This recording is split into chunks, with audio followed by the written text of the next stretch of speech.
আলহামদুলিল্লাহ আলহামদুলিল্লাহ আলহামদুলিল্লাহ গণ অধিকার পরিষদ আবর্জনা মুক্ত হইল।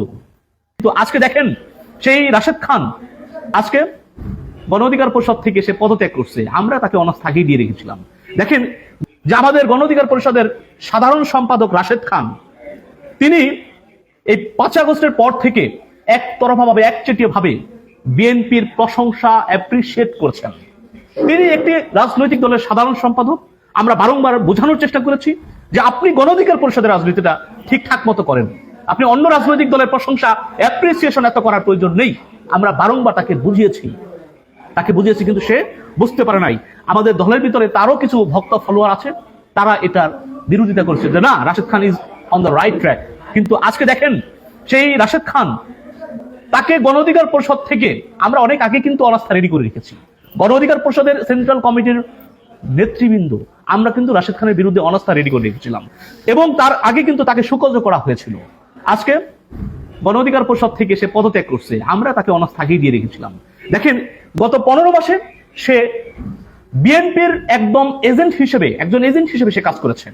সেটা কিন্তু আজকে দিবালোকের মতো স্পষ্ট প্রমাণিত।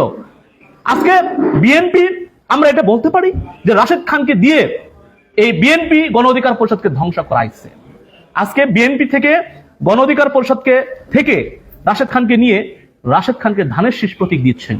এটাও এই গত 15 মাসে রাশেদ খান যে গণ অধিকার পরিষদকে ধ্বংস করার একটা উদীয়মান একটা সম্ভাবনাময় রাজনৈতিক দল যাতে উঠে দাঁড়াইতে না পারে, একটা রেজিমে পরিণত না হইতে পারে, বিএনপির বিপরীতে যাইতে না পারে, সেই জন্য এই রাশেদ খানকে দিয়ে বিএনপি এই খেলাটা 15 মাস খেলাইছে।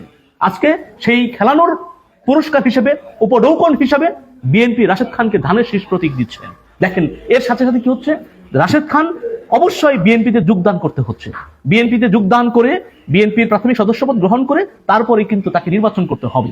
এতে কি হচ্ছে দেখেন, একটা উদীয়মান একটা সম্ভাবনাময় এই বাংলাদেশের জনগণ যে রাজনৈতিক দলকে বুঝেছে যে আমাদের অধিকার, আমাদের রাজনৈতিক গণতান্ত্রিক সকল প্রকার অধিকার আধিপত্যবাদের বিরুদ্ধে যে রাজনৈতিক দলটি সবচেয়ে বেশি সোচ্চার ছিল সেটি হচ্ছে গণ অধিকার পরিষদ। সেই গণ অধিকার পরিষদকে ধ্বংস করার সর্বোচ্চ ষড়যন্ত্র তারা করেছে। দেখেন ডক্টর রেজা কিবরিয়া আমাদের দলে এসেছিল, সে এই দলের আহ্বায়ক ছিল, সেও ষড়যন্ত্র করেছে। আজকে সে ধানের শীষের মার্কায় নির্বাচন করছে।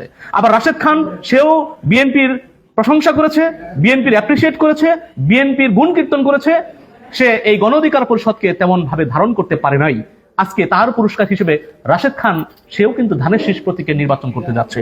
তার মানে এটাই স্পষ্ট, এই গণ অধিকার পরিষদকে নিয়ে একটা নোংরা খেলা খেলেছে এই বিএনপি গণ অধিকার পরিষদকে নিয়ে একটা নোংরা খেলায় মত্ত হয়েছে। তার প্রমাণ আমি স্পষ্ট করে দিলাম এই জাতির কাছে, ডক্টর রেজা কিবরিয়া এবং রাশেদ খান। দেখেন আমরা 2018 সালের কোটা সংস্কার আন্দোলনের মধ্য দিয়ে আমরা কিন্তু উঠে এসেছি।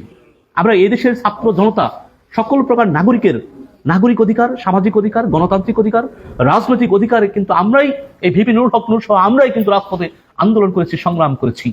এবং আমরা এটা দৃঢ় কণ্ঠে স্পষ্ট কথা বলে দিতে পারি, আমরা আমাদের শেষ রক্তবিন্দু থাকা অবধি এই জাতির সাথে কখনো বেইমানি করতে পারবো না, কোনো দাগদারি করবো না। এবং এই দেশের স্বাধীনতা, এই দেশের সার্বভৌমত্ব যেভাবে অক্ষুণ্ণ রাখা যায়, আধিপত্যবাদের বিরুদ্ধে আমরা কিন্তু সর্বপ্রথম আন্দোলন সংগ্রাম সোচ্চার ভূমিকা পালন করেছি। আমরা এই আন্দোলন সংগ্রাম কারো কাছে বিকে দিতে রাজি নই।